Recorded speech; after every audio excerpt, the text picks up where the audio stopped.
പീര വയ്ക്കാനായിട്ട് പോവേണേ. അതിന് വേണ്ട സാധനങ്ങൾ: തേങ്ങ,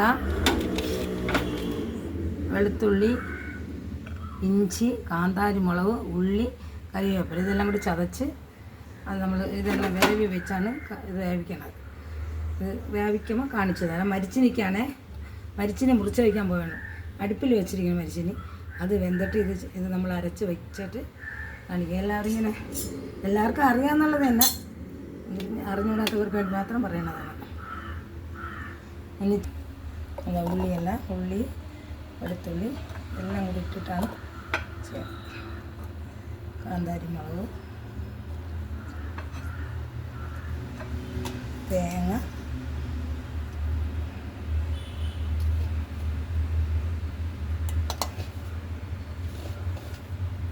ഇതിൽ കാണിച്ച് ഇതുകൊണ്ട് കറിവേപ്പിലയും കൂടി അതിലിടും. ഇങ്ങനെ അടിച്ചിട്ട് കുറച്ച് മഞ്ഞപ്പൊടിയും കൂടിയേ, മഞ്ഞപ്പൊടി എടുത്തില്ല, മറന്നുപോയി.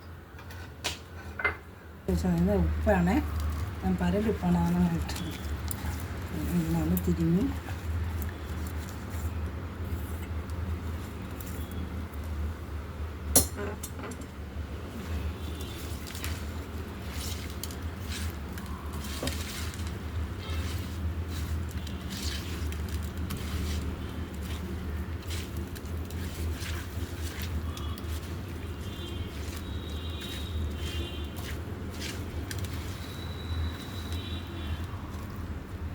കുറച്ച് വെള്ളം കൂടി ഒഴിച്ച് ഇത് വറ്റി വരുമ്പം കുറച്ച് വെളിച്ചെണ്ണയും കറിവേപ്പിലയും കൂടി ഇതിൽ ജസ്റ്റ് ഒന്ന് തൂക്കും.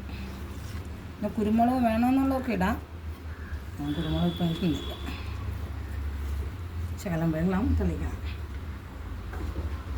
ഒരുപാട് വെള്ളം ഒഴിക്കില്ല. ഒരു ഇതായി വരേണേ. ഞാൻ കുറച്ച് വെളിച്ചെണ്ണ തേങ്ങ എണ്ണയാണ് ഒഴിക്കണത്. പിന്നെ ഇത് തിളച്ച് വരുമ്പോൾ കറക്റ്റാണ്.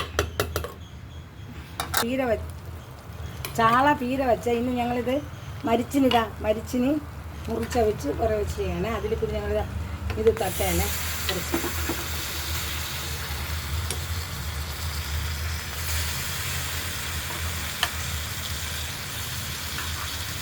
ഇങ്ങനെ വെച്ച് കഴിക്കുമ്പോൾ നല്ലൊരു ടേസ്റ്റാണ്. എല്ലാവരും ഇത് ട്രൈ ചെയ്ത് നോക്കണം കേട്ടോ. അതിൻ്റെ ടേസ്റ്റ് അപാരമാണ്.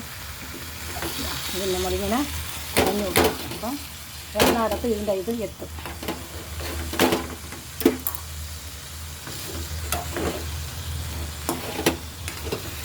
എല്ലായിടം പിടിക്കും.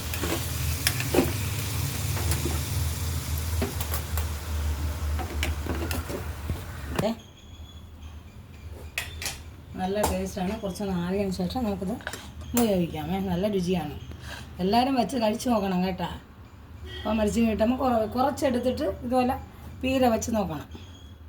അങ്ങനെ കിട്ടുമ്പോൾ നല്ല ടേസ്റ്റാണ് കഴിക്കാനായിട്ട്. ഞങ്ങളിപ്പോൾ 11 മണിക്ക് കഴിക്കാൻ വേണ്ടി ആണ് ഇതെടുത്തത്.